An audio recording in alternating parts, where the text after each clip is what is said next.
하나님 감사합니다. 우리 그리스도의 보혈교회 주의 백성들에게 하나님 말씀을 깊게 또 대할 수 있는 기회를 주신 것을 감사합니다. 무엇보다 히브리서는 신구약을 관통하여서 성경을 보는 그러한 하나님의 그 눈을 우리에게 알려주는 귀한 책인데, 이렇게 전 교인이 히브리서를 또 배울 수 있도록 하시고, 또한 더 나아가 원어로 이 내용들을 함께 훑어볼 수 있는 기회를 주셨으니 감사합니다. 저희들이 겸손한 마음으로 이 말씀을 잘 배워서 하나님 말씀이 우리에게 정말 큰 분명한 그런 주의 뜻을 또 깨달아 알아갈 수 있는 그런 기회가 될 수 있도록 도와주시옵소서. 매번마다 하나님이 우리와 함께 하셔서 그릇된 길로 나가지 않고 하나님이 성경에서 우리에게 알고자 원하시는 바를 바르게 붙들 수 있는 그러한 시간이 되게 하여 주옵소서. 부족한 종을 감추시고 오직 하나님의 영광만 나타나기를 간절히 의탁합니다. 인도하여 주옵소서. 예수님 이름으로 기도합니다. 아멘. 오늘은 첫날이니까 히브리서 개요를 하고 1절, 2절 정도 다루다가 아마 마치게 되지 않을까. 먼저 보면은 그 베드로후서 1장 20절을 보시면, 나중에 이제 탁자를 좀 이렇게 높은 걸 갖서 제가 컴퓨터를 치면서 해야겠어요. 그래서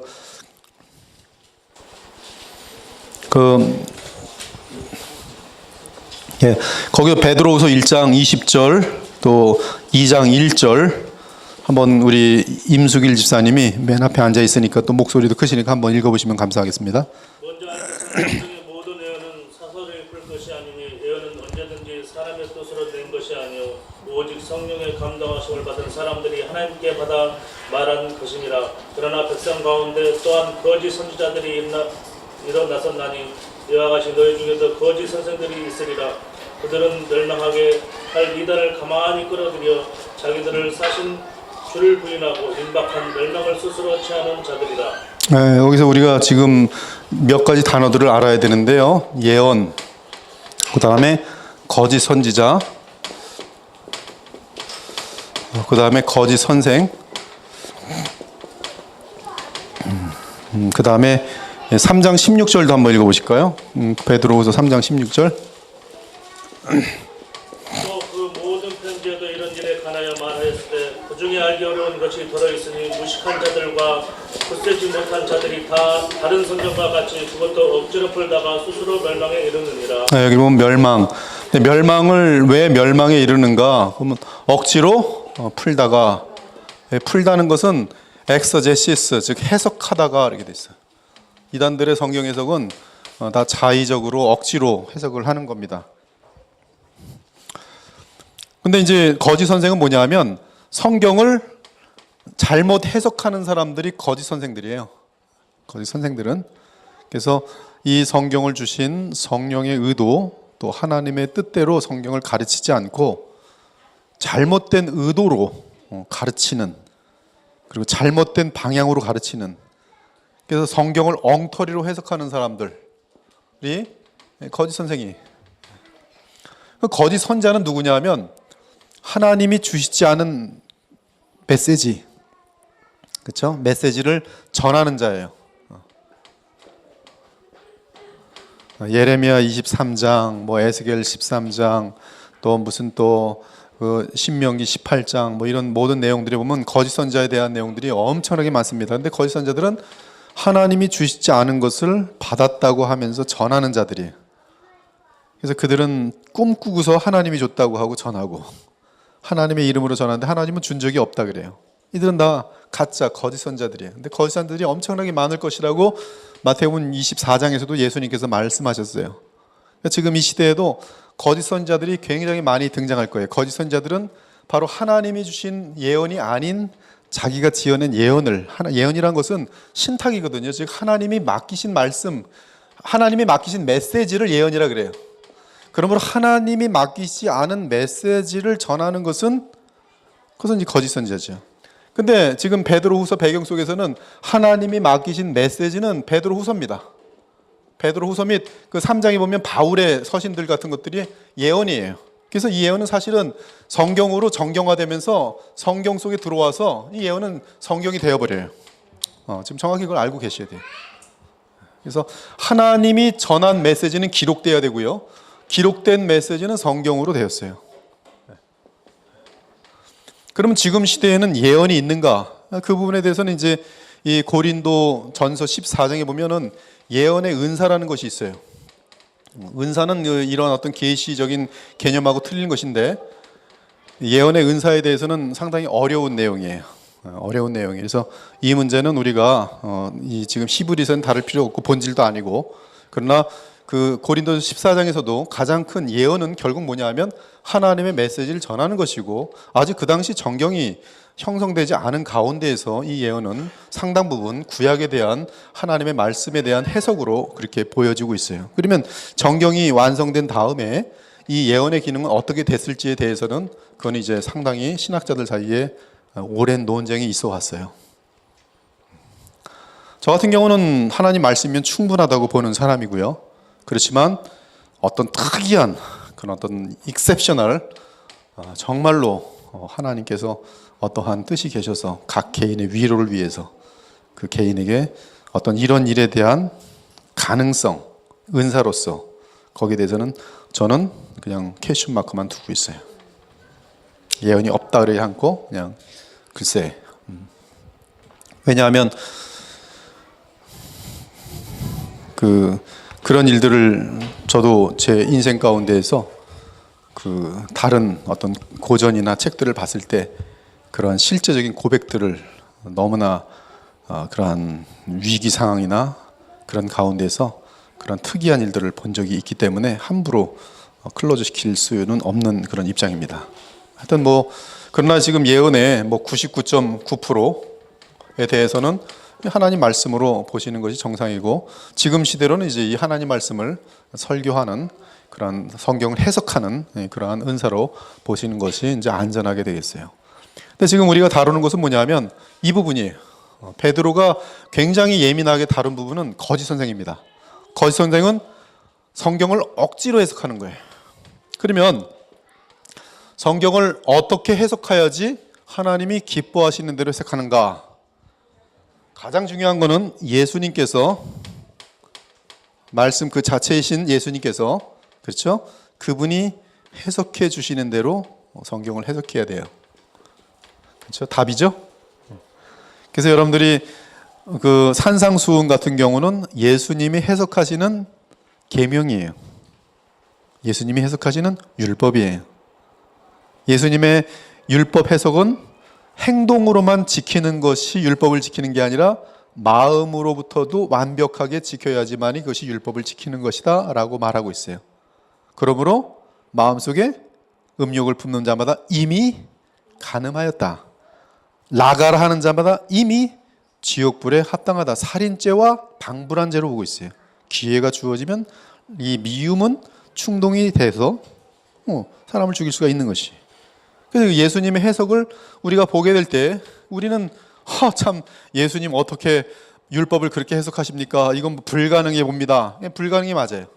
그래서 예수님은 이 불가능한 너희들은 그러므로 나를 믿어야지만이 구원을 얻을 수 있는 것이고, 그리고 나를 믿는 자에게는 내가 다시 너희의 힘이 아닌 성령을 보내주심으로 말미암아 성령은 너희의 마음까지도 변화시켜서 주님이 원하시는 하나님의 말씀을 마음 깊은 곳에서부터 자발적으로 지켜낼 수 있는 진짜 하나님의 자녀가 된다. 이렇게 지금 주님께서 설명해 나가시는 것이 하나님의 말씀에 대한 그러한 이제 예수님의 그 해석이 되는 것이죠. 해석. 둘째는 성경을 어떻게 해석해야 되는가? 구약이 신약을 미리 내다봅니다. 그래서 구약이 신약을 내다봐요. 그래서 구약은 구약만 읽으면은요, 이거는 끝이 안 나 있습니다.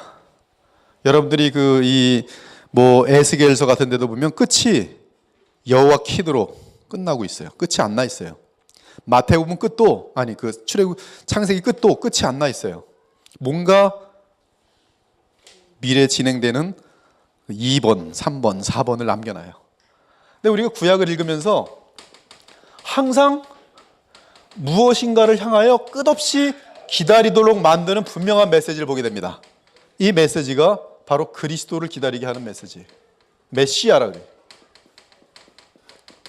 그래서 우리는 구약을 읽을 때 구약의 구조에 따라서 메시아를 기다리도록 만드는, 인간의 힘으로는 해결이 안 되고 하나님만이 인간의 근본적인 문제를 해결해 주시는 분으로 등장하시는, 즉 임마누엘, 그 사건에 대한 끊임없는 기다림과 그리고 그분에 의한 죄에 대한 해결 문제에 대한 그 내용들이 점차적으로 리뎀티브 히스토리칼이라고 말하는데요, 구속사적인 그러한 개념으로 이 구약이 계속 전진해 나가는 것을 보게 됩니다.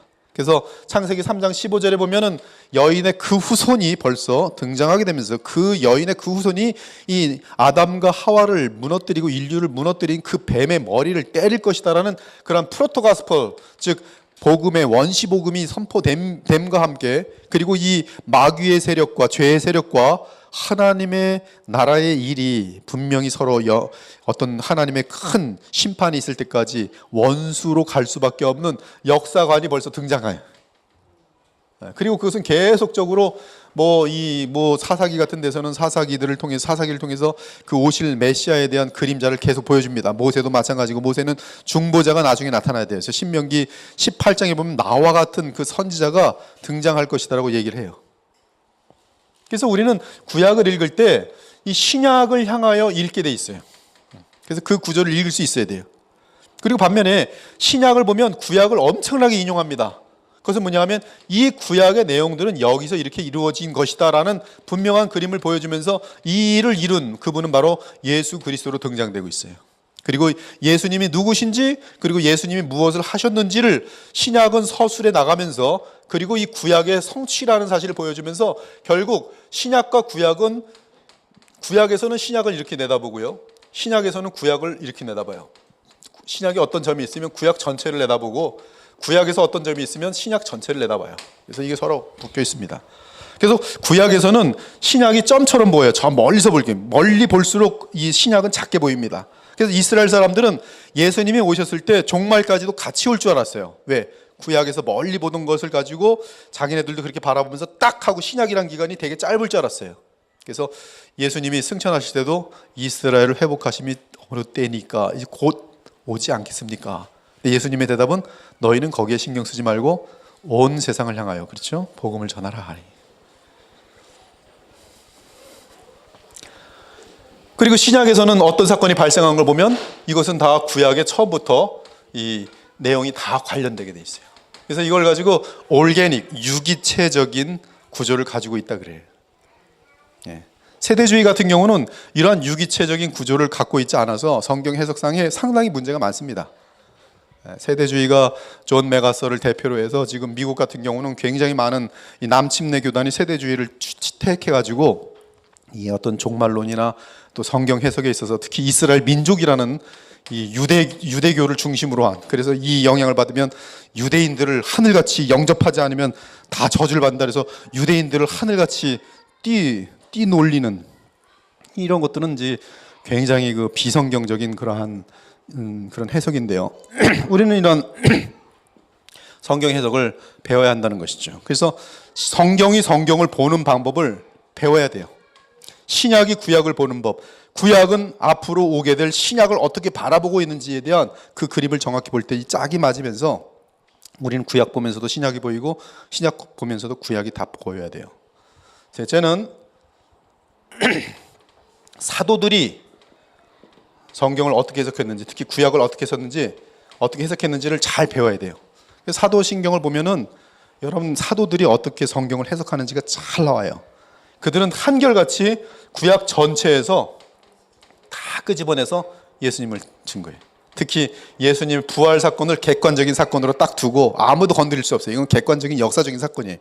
그리고 그것을 근거로 해서 예수님의 부활을 추론해서 이분은 하나님의 아들이라는 것을 입증하고, 그리고 하나님의 아들이 왜 왔는지에 대해서는 구약에 있는 모든 내용들, 그래서 요엘서에서는 성령 보내신 사건에 대한 것들, 그 다음에 이사야 53장 같은 경우는 또 그 정말 이 의로운 종이 누군지에 대한 사건들, 우리 자기 백성을 위해 고난받는 종에 대한 것들, 이런 것들을 전부 다 구약에서 쭉 끄집어내서 예수님으로 인하여 완성되었다는 것을 보여줘요.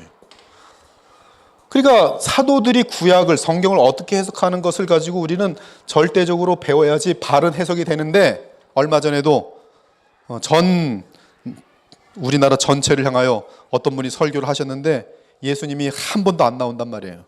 그는 성경 해석에 있어서 성경이 원하는 대로 해석하지 않고 자기가 원하는 대로 국가를 위해서나 뭐 통치자를 위해서나 뭐 다른 사람들을 위해서나 듣기 좋게 설교를 만든 것뿐이 안 되죠.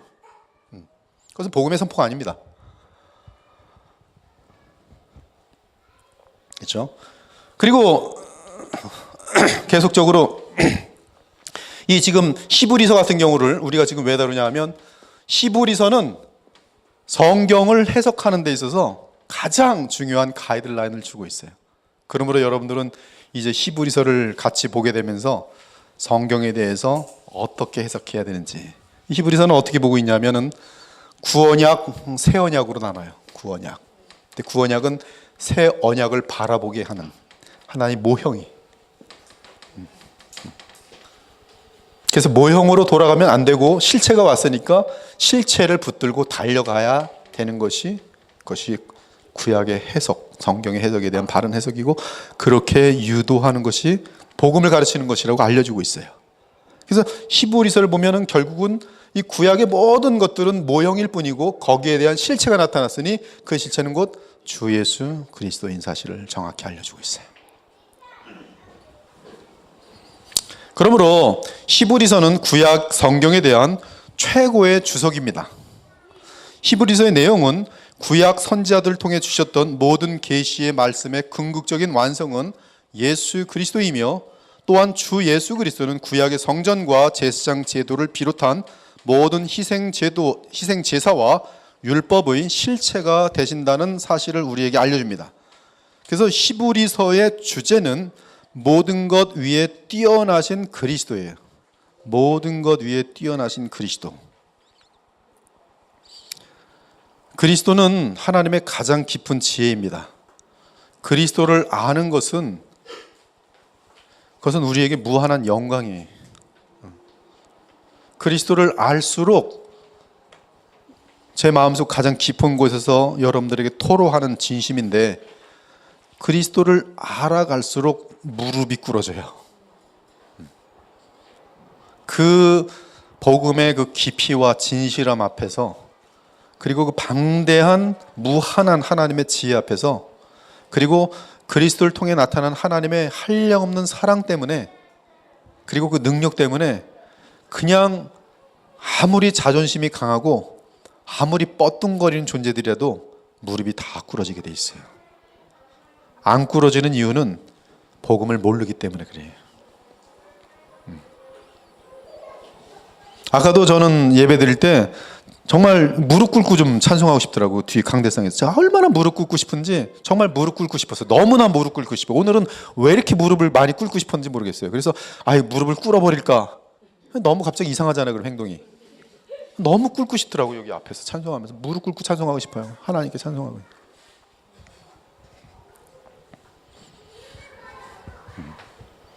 모든 것 위에 뛰어나신 그리스도. 그리스도는 하나님이시면서 동시에 사람이십니다. 천사가 아니고요, 사람이. 사람이란 존재가 얼마나 완벽하고 위대한 창조물인지를 보여주는 거예요. 하나님께서 자신의 영광을 다 실어놓을 영원한 대상이 사람이에요. 그렇기 때문에 그리스도께서는, 하나님의 아들은 사람의 몸을 입고 오시고 부활 승천하셔서 지금 사람이십니다. 그분은 지금 사람이세요. 나사렛 예수입니다. 부활하신 사람이에요. 그 나사렛 예수, 그 사람은 하나님이시면서 사람이신데, 그 사람으로서는 둘째 아담이면 마지막 아담으로서 우리가 그의 형상과 같이 되어질 우리의 영원한 영광이에요. 엄청난 겁니다. 그래서 그리스도를 알아가면 알아갈수록 나라는 존재가 하나님의 은혜로 말미암아 어떠한 신분까지 올라가게 될지를 보여주는 증거들. 그러니까 지금 현재 살아갈 때의 순간순간의 말과 순간순간의 생각들과 순간순간의 행동들이 나의 영원한 영광들과 그리스도를 닮아 있는 것과 비례할 수밖에 없다는 것을 성경은 알려주기 때문에, 고린도서 15장에 보면 부활에 대한 영원한 나라를 설명하면서 하나님 나라 기업에 대한 설명을 하면서 그러므로라고 돼 있어요. 끝절에. 그러므로 현재 아직 호흡이 있는 자들아, 그 영원한 나라에 들어가는 그 영광이 해와 같고 달과 같고 그 영광이 다 다를 텐데 너희는 잠깐이라도 허송세월하지 말고 부지런히 성실하게 근면하게 주의 일을 행하도록 하라. 왜? 그것은 너희에게 영원한 가치가 있기 때문에. 그래서 모든 것 위에 뛰어나신 그리스도가 바로 이 히브리서 주제.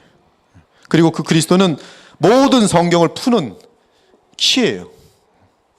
예수님께서도 말씀하신 너희가 모세를 믿었더라면 곧 나를 믿었으리라. 즉 모세의 글을 너희들이 제대로 해석했다면 지금 메시아의 주인공이신 하나님의 아들이 온 나를 믿었으리라. 그러나 너희들은 성경을 읽을 때 잘못 해석하고 오판하고 있기 때문에 오히려 너희는 성경을 읽으면서 나를 핍박하고 나를 대항하는데 너희들은 참으로 마귀의 자녀들이라. 마귀의 자녀들이 근데 뭘 보고 있어요? 성경 보고 있어요. 무서운 일이죠. 가장 무서운 죄를 짓는 것이죠. 신천지 맨날 성경 읽고 있어요. 신천지가 가장 많이 공격하는 사람이 누군지 아세요? 조용기의 이 계시록을 다 찾아내서 옛날에 가르쳤던 거 다 끄집어내요. 얼마나 무식한 해석인가. 할 말이 없거든요. 정말 무식하거든요. 신천지를 이러면서 이제 이 무슨 한기총 한 사람씩 다 끄집어내서 다른 건 건드리지 않아요. 계시록 여기 이 사람들은 뭐 보니까 뭐 이렇게 했는데 이게 얼마나 돌대가리 소리냐. 근데 우리는 여기 이렇게 했는데 근데 얘네들도 보면 다 돌대가리 소리 하는 거예요. 제가 몇 번 봤어요. PPT 파일 만들어가지고 인터넷에 뺑뺑뺑뺑 돕니다. 화영조 계시록도 다 갖고 와서 이스라엘 민족을 가지고 막 유대인들을 무상시하는 거 봐라. 막 칩니다. 2절은 그런 뜻이 아니라 뭐 이러면서 쫙. 해석 싸움이에요, 해석 싸움. 그러니 우리는 히브리서가 성경에 있다는 게 얼마나 감사해요. 이게 없으면 우리도 지멋대로 해석할 텐데. 제가 잠언을 그렇게 많이 읽었다니까요, 대학생 때. 근데 성경을 해석할 줄 모르니까 도덕책으로 읽는 거예요. 도덕책 읽고 나니까 맨날 너는 나가 죽어라 뿐이 안 나오는 거예요. 잠언 읽고 나면 그날 기분이 안 좋은 날이에요. 그럴 수밖에 없는 거예요. 도덕책이니까. 근데 지금은 여러분들에게 지금 잠언할 때 복음으로 얘기하잖아요. 해석 싸움이에요.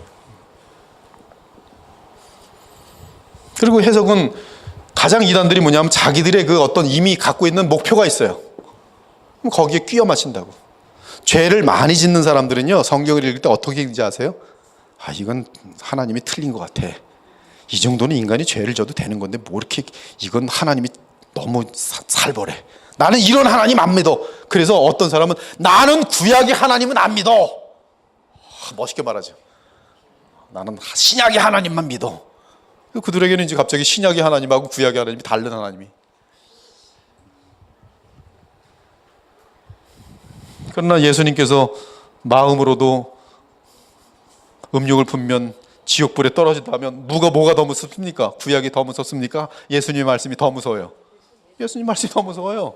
구약은 오히려 잡힌 거나 두들겨 패가지고서 뭐 돌로 쳐 죽이든 거기서 끝나지만 여기는 그냥 노골적으로 지옥으로 떨어지는 거죠. 돌에 맞아 죽는 거하고 지옥에 떨어지는 거하고 그 형벌은 무한하게 차이가 나죠. 근데 사람들은 아주 감히 신약은 무슨 놀고 먹는 성경인 줄 알고 신약은 사랑의 하나님이 뭐 무슨 뜻이에요? 나는 죄를 마음껏 져도 신약의 하나님이 용서해 준다 이거예요. 신나는 거지. 해석을 지멋대로 하는 거예요. 그리고 죄를 계속 짓는 사람은 또 성경을 보다가도 자기에게 찝찝하게 걸리면 그걸 쏙쏙 빼요. 심지어 이런 사람이 교사가 되면 안 가르쳐요. 그걸 싹 빼고 쑥 빼고 그리고 자기가 원하는 거 예수님은 용서해 주셔. 계속 죄를 져도 용서해 줘. 그럼 오늘도 짓고 내일도 짓고 또 져. 그래도 멸망 안 당해. 멸망당하기엔 넌 예수님 믿었잖아. 믿는 게 뭐죠? 그때 어느 날 몇 시 보험 들었잖아. 네, 그렇게 해서 가짜 신자를 갖고 있는 사람들이 신나게 나는 구원 받았어. 나는 천국 갈 거야. 그리고서 이제 뭐 몇십억씩 횡령해도 나는 괜찮아. 구원 받았네. 살인해놓고 나는 구원 받았네. 이렇게 되는 거예요. 해석이 잘못이에요.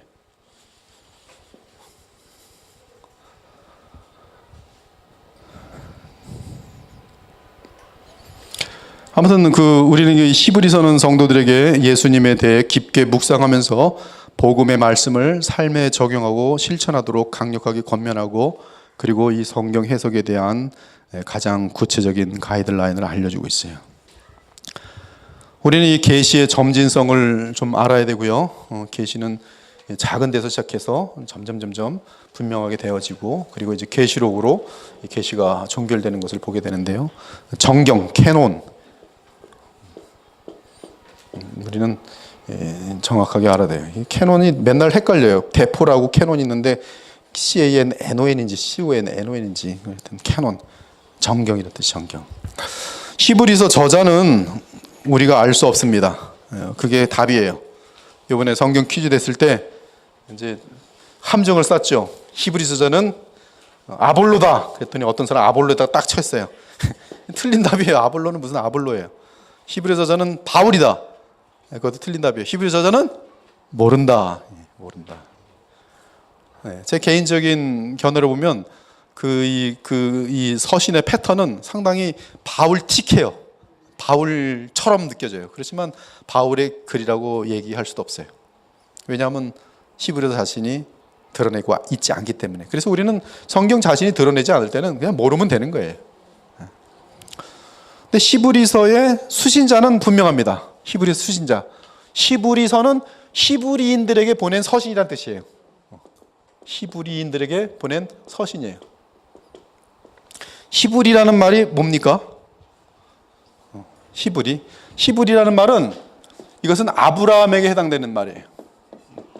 그래서 아브라함이 갈대아 우르에서 가나안 땅으로 넘어왔을 때 이 넘어옴으로 말미암아 히브리라는 말이 넘어오는 그런 이방인이라는 뜻이 있거든요. 그래서 아브라함을 가리켜 히브리인이라고 부르기 시작했어요.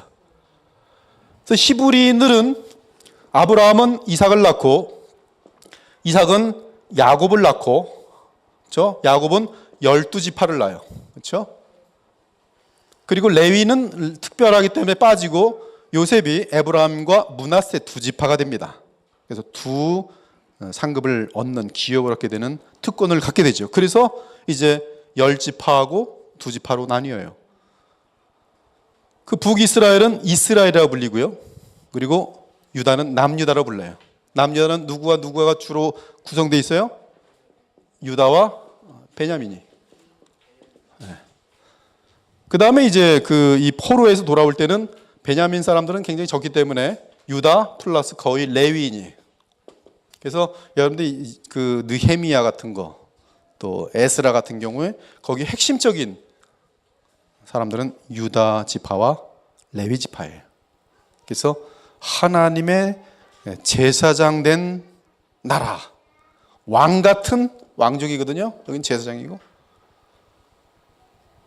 그리고 이 12지파들은 여로보암과 함께, 그렇죠, 솔로몬 이후에 솔로몬에 가도 충성스러운 종이었던 자가 배신을 하게 되면서 나중에 돌아와서 10지파를 묶어가지고 북이스라엘로 만들지요.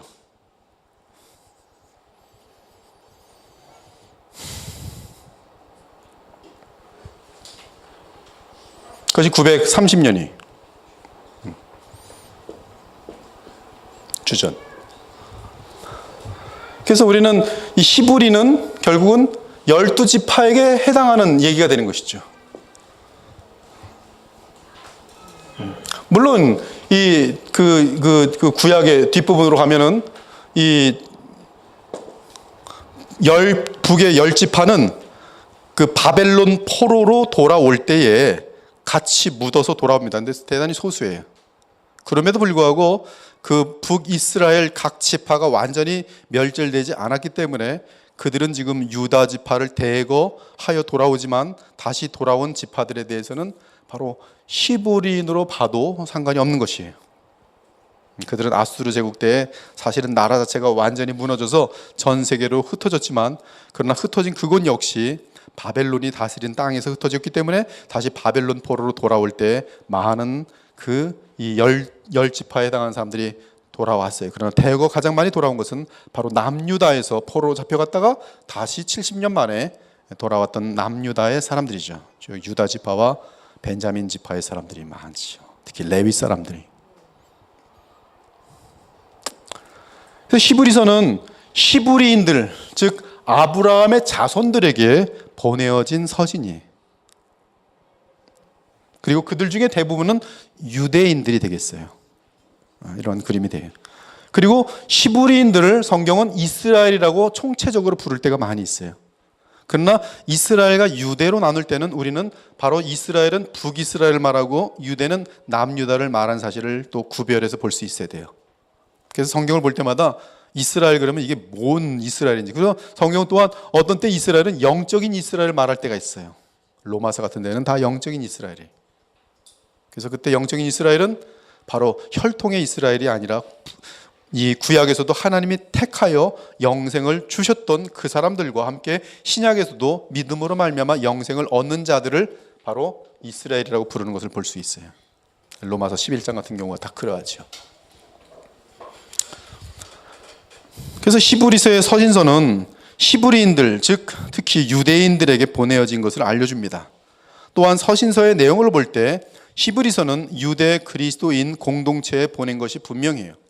어느 지역의 유대인인지 알 수 없지만 그들은 예수님을 직접 만나본 적이 없는 유대인들로서 기독교로 개종한 자들입니다.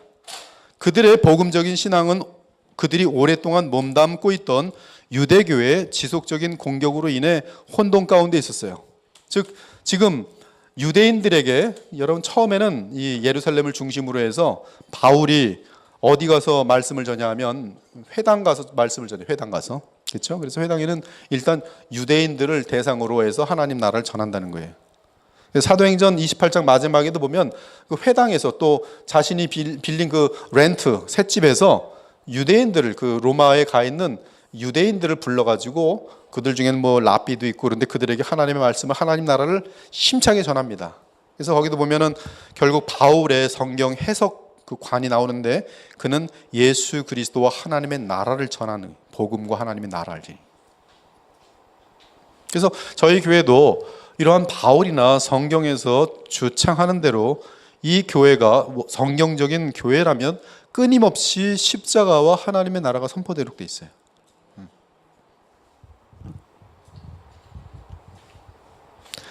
그래서 지금 회당에서 그렇게 돼서 크리스찬들이 된 사람들이 있는 거예요. 이들은 바로 유대 그리스도인들이에요. 이들이 바로 히브리서를 받는 대상들이. 이들은 반드시 유대 민족만을 말하는 건 아니에요. 아까 말한 것처럼 히브리인들이 혹시 뭐 다른 지파일 수가 있어요. 스불론 지파일 수도 있고, 그렇죠? 루벤 지파일 수도 있고, 대거 다윗 왕족의 유다 지파겠죠. 베냐민 지파일 수 있겠죠. 근데 이들은 그리스도인이 됐어요. 근데 그리스도인이 됐는데 이들에게 가장 소중한 영향을 미쳤던 사람이 뭐냐면 모세거든요. 그리고 모세의 그 율법이거든요. 그리고 이 율법이 갖고 있는 가장 큰 내용 중에 하나가 뭐냐면 어떤 이 제사에 관련된 거예요. 할례. 이거는 율법에서 한 80% 정도를 차지하는 내용이에요. 그래서 이러한 것들은 어떻게 해야 되는가에 대해서 상당히 고민하고 있으면서 이들은 그리스도를 믿는 그 복음에서 다시 이런 제사로 돌아가려고 하는, 할례로 돌아가려고 하는, 그리고 여러 가지 어떤 종교 예식들로 돌아가려고 하는 그러한 양태를 보이고 있을 때 바로 하나님의 사도가 그들에게 서신을 보낸 것이 히브리서예요. 그 내용은 너희는 글로 돌아가면 이것은 뭐냐면 배교다. 아포스터시. 히브리서 6장에 나오는 거예요. 그것은 구원을 잃는 길이다.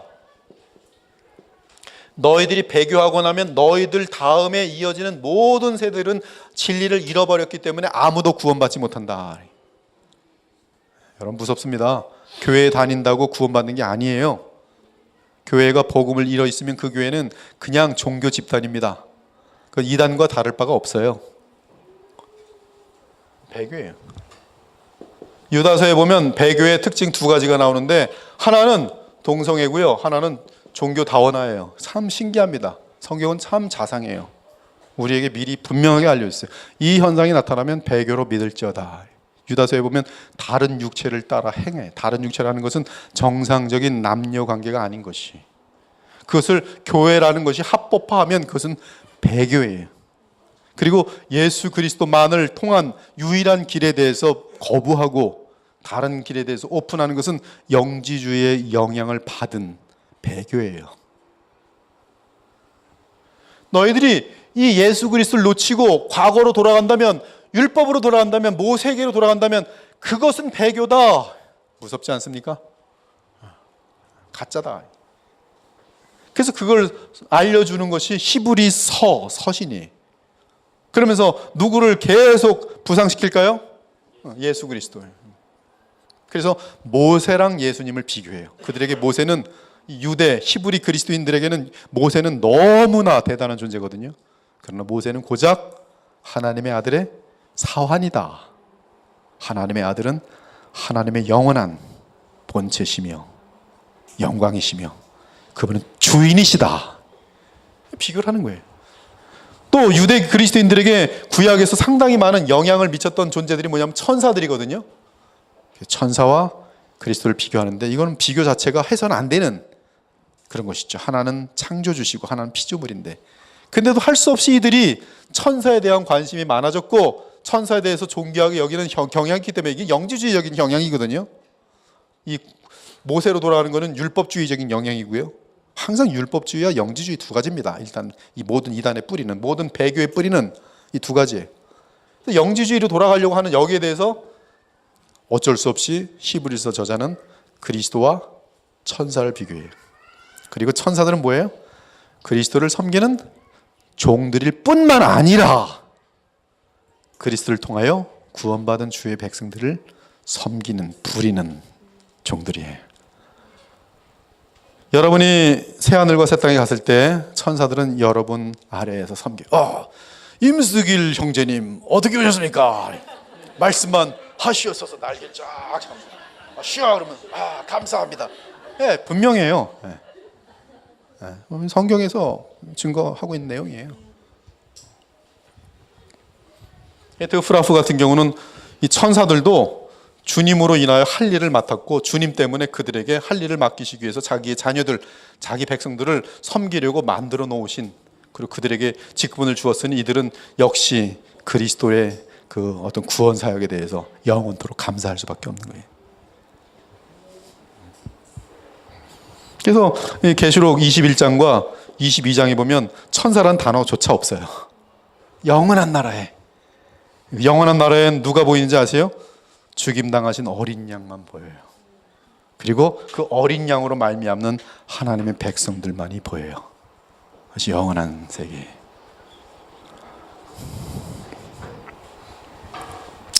아무튼 히브리서의 수신자는 이 유대 그리스도인 공동체고요. 그리고 그들은 바로 유대인들이었지만 기독교로 개종한 자들입니다. 그들의 복음적인 신앙은 그들이 오랫동안 몸담고 있던 유대교의 지속적인 공격으로 인해 이제 혼돈 가운데 있었고, 또한 사방에서 밀려오는 핍박 속에 흔들리고 있었어요. 크리스찬이 된 것 때문에 핍박을 많이 받고 있었어요. 유대인들이 얼마나 무서운지 아십니까? 지금 개종한 유대인들을 향한 유대인들의 그 노골적인 핍박은 아주 대단히 무섭습니다. 사도행전 읽어보세요. 그들은 끝까지 쫓아다니면서 사도들을 어떻게 했는지, 심지어 뭐 돌로 쳐서 죽을 지경까지 바울을 여러 번 만들잖아요. 유대인들이 그래. 데살로니가 전서 1장 보면은 2장인지 2장 첫 부분인지 그 유대인들은 그렇죠, 주의 종들을 죽이고 그래서 자기의 하나님의 진노를 영원히 쌓아도다. 이런 내용들이 있는데 유대인들을 숭상하고 그런 것들은 잘못된 것이죠.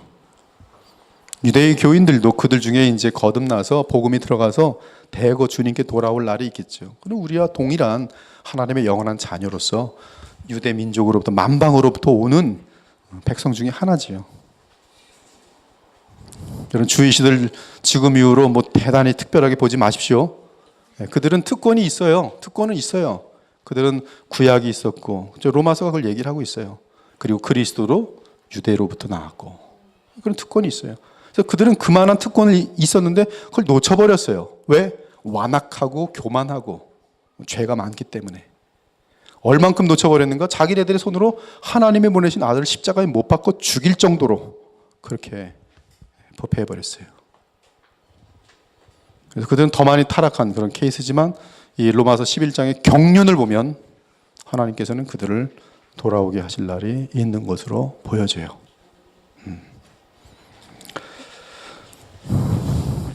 아무튼 그 유대 그리스도인들은 이 유대교로부터 배척과 핍박을 많이 받았어요. 그리고 기록 시기와 장소를 보면 이 클레멘트 전서, 퍼스트 클레멘트라는 책이 있는데 그것은 서기 95년에 그것은 분명히 기록 날짜가 되어 있어요. 주후. 우리는 그 연도를 할 때도 저도 굉장히 신경 많이 쓰는데 before Christ, BC가 before Christ거든요. 그래서 AD는 after Domini, 그래서 주가 다스리신 해예요.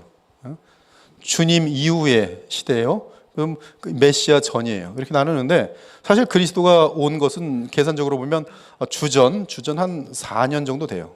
그것은 뭐 학자들 간에 하자가 없어요. 그리고 AD 30년 정도에 바로 예수님이 십자가에 죽으시고 부활하시고 성령을 보내신 사건이 전부 다 이 AD 30년에 다 해당돼요. 이때 예수님께서는 33년 정도의 33세가 나이가 되겠죠. 그리고 AD 33년쯤 됐을 때 그런 어떤 여러 가지 그 예루살렘의 무서운 일들이 시작되고 그런 것들을 발견할 수가 있어요. 아무튼 그 이 클레멘트라는 책은 그 서기 주후 95년에 기록된 책인데 그 책이 히브리서를 인용하고 있어요. 그렇다면 히브리서는 주후 95년 이전에 있어야지만이 인용이 가능하겠죠. 그렇죠? 제가 에스겔을 읽는데 에스겔에서 다니엘이 나와요. 다니엘과 에스겔은 그렇게 큰 차이가 나는 시대 사람들이 아니에요. 다 포로 시대 사람들이. 근데 에스겔설에 다니엘, 욥, 무슨 노아가 나올 때 이 다니엘이 나온다는 것은 에스겔이 더 앞서고 있어요? 다니엘이 앞서고 있어요? 시간적으로.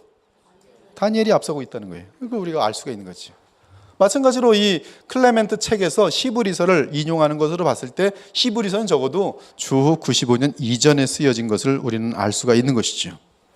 또한 히브리서에서는 제사 제도가 아무런 하자 없이 얼마든지 인용되고 있는데 여러분 신약을 이해할 때 성경을 이해할 때 우리가 많은 그 어떤 그 기독교 역사 배경 속에서의 다른 요소들 아수르 제국이랄지 바벨론 제국 그다음에 애굽 이 정도를 아는 것은 기본이고요. 여러분의 이번에 그래 봤는데 첫째 뭐예요? 첫째 맨 처음에 무슨 제국 있어요? 아수르.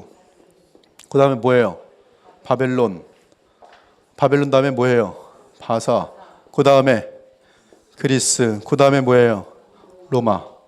이건 분명히 이 정도는 알고 있어야 되는데요. 근데 신약에서도 알고 있어야 되는 게 있어요. 이 사건은 너무나 중요한데 바로 주 70년에 타이터스, 성경에는 디도 장군이라고 돼 있어요. 디도 장군이 예루살렘을 완전히 함락하여서 돌 하나 돌 위에 남지 않도록 싹 쓸어버린 사건이에요. 마치 느부갓네살이 그렇죠? 솔로몬의 성전을 완전히 돌 하나 돌 위에 남지 않도록 다 쓸어버리는 거하고 다를 바가 없는 사건이 디도 장군이 역사 속으로 보면 온갖 만행을 저질러요. 무섭습니다. 근데 예수님께서 마태복음 24장에 보면은 이 사건을 말하고 있다는 것이죠. 그런 것들을 정확히 알고 있을 때 이 사건을 알면은 마태복음 24장이 종말을 말하는 것이 아니라 종말을 포함하지만 겹쳐서 말하고 있는 것을 우리는 쉽게 발견할 수 있어요. 그리고 이 사건은 또한 구약으로 봤을 때는 그 하나님의 백성들 유대인의 이 예루살렘 성전이 멸망하게 되면서 성전 시대가 종결되고 바로 몸된 성령의 몸된 그러한 시대로 이어지는 것을 보게 되고 이것은 바로 구약의 끝이라는 것을 보게 돼요. 배도의 끝. 크리스찬의 하나님의 이름을 갖고 있지만 예수님을 십자가에 죽일까지 패역한 존재가 되었을 때 끝이 어떻게 되는가? 가짜 교회의 끝이 어떻게 되는가에 대한 그림도 보여주고 있어요. 제가 요한계시록을 나눴잖아요. 근데 제가 연구한 요한계시록에 의하면, 그렇죠? 역사 속의 요한계시록 그 연구에 의하면은 앞으로 가짜 교회는 점점 커질 거예요. 가짜 교회는 모든 종교의 구원을 인정할 것입니다. 심지어 가짜 교회는 타 종교하고도 연합이 될 거예요. 이슬람과도 손을 잡고 불교와도 손을 잡고 그리고 모든 종교에 하나님을 향한 구원의 길이 있다고 외치면서 점점 더 그들은 또 인본주의와 하나가 될 것이고 그리고 많은 죄악들에 대해서 허용할 것이 동성애에 대해서 죄가 아니다라고 말할 것이며 어떠한 그 어볼션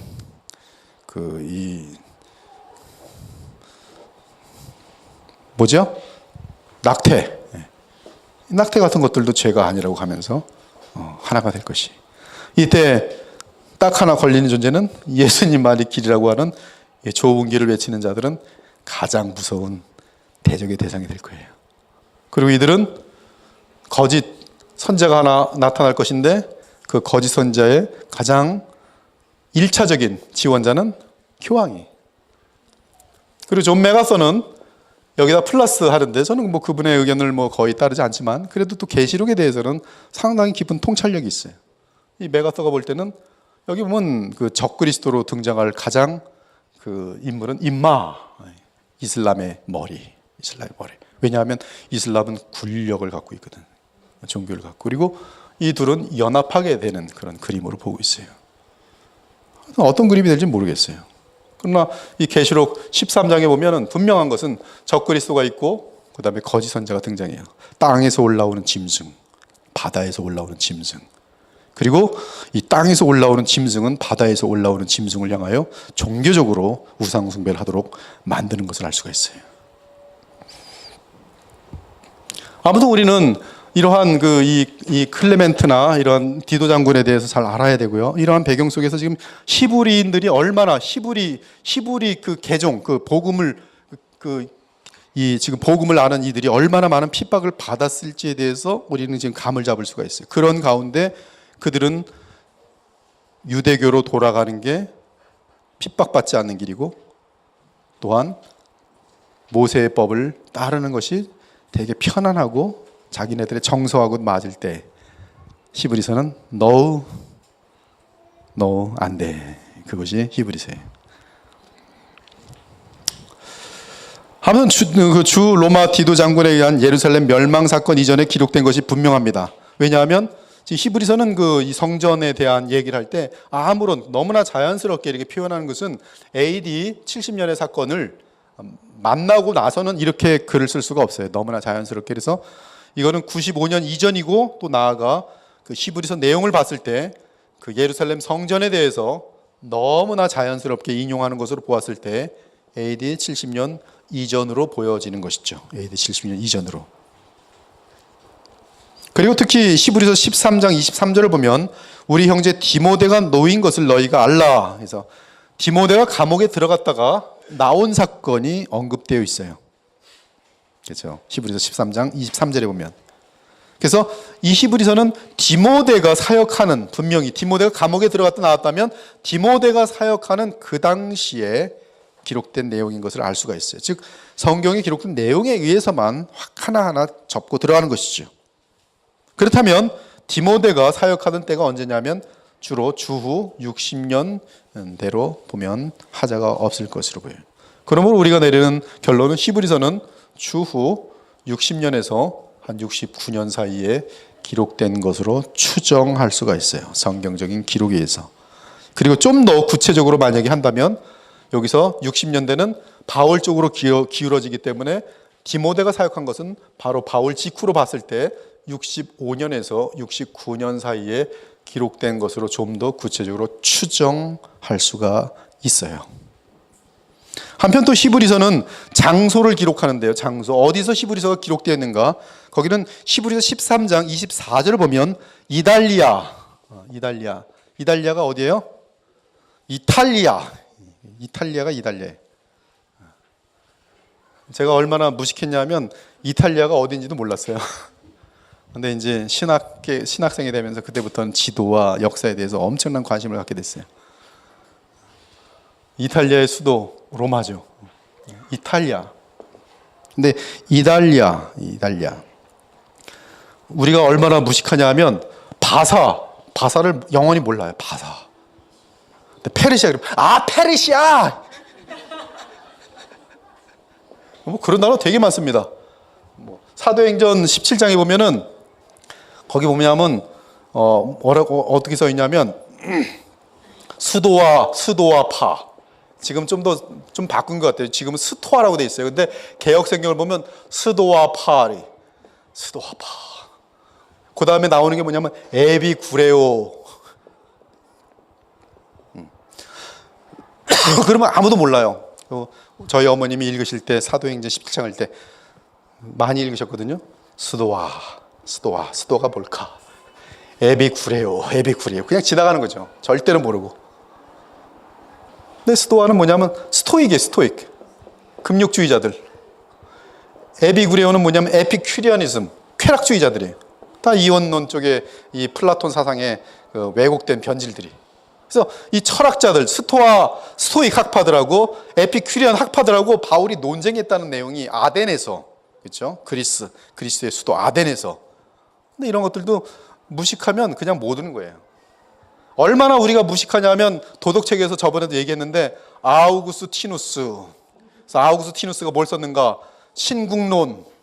근데 갑자기 이제 목사님이 어스틴이 하나님의 나라 도성을 썼습니다. 그러면 이게 다른 건 줄 알아요. 저건 전혀 못 들어본 거야. 근데 도덕책에서 중학교 2학년 때 맨날 시험 본다고 공부하던 거야. 아우구스티누스. 아우구스티누스.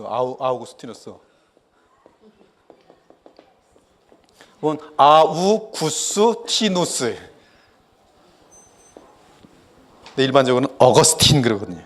어거스틴과 아우구스티누스가 같은 사람인 줄 모르는 거죠. 신국론하고 The City of God, 하나님의 도성 같은 건지 모르는 거죠. 뭐 이런 거 굉장히 많아요. 한번 좀 이런 것도 좀 모아가지고 좀 무식에서 좀 빠져나와야 돼요. 하여튼 이탈리아에서 온 자들이 언급되는데 이걸로 봤을 때는 지금 로마와 관련되어 있다는 것을 분명히 알 수 있어요. 그래서 히브리서는 로마에서 쓴 것인지 아니면 로마에 있는 히브리인들을 향해 쓴 것인지 둘 중에 하나가 되는 것이죠. 그래서 우리는 이렇게 성경 내용을 가지고서 우리가 이제 여러 가지 추적을 해나갈 수 있어요. 오늘 여기까지만 하고 다음 주부터 이제 좀 더 구체적으로 이제 달리기를 시작하도록 하겠습니다. 우리 기도하고 마치겠어요. 하나님 감사합니다. 저희들 이제 히브리서를 대하게 하심을 감사합니다.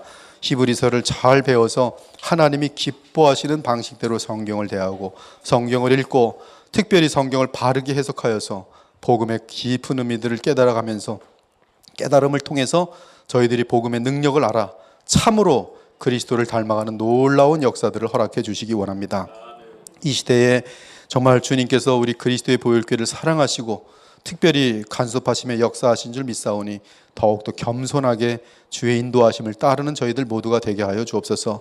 오늘도 돌아가는 발걸음 함께하여 주시기를 간절히 부탁드립니다. 한 주간도 주 안에서 승리하고 돌아올 수 있도록 하여 주옵소서. 살아계신 우리 주 예수 그리스도 이름으로 기도 올렵나이다. 아멘. 네, 감사합니다.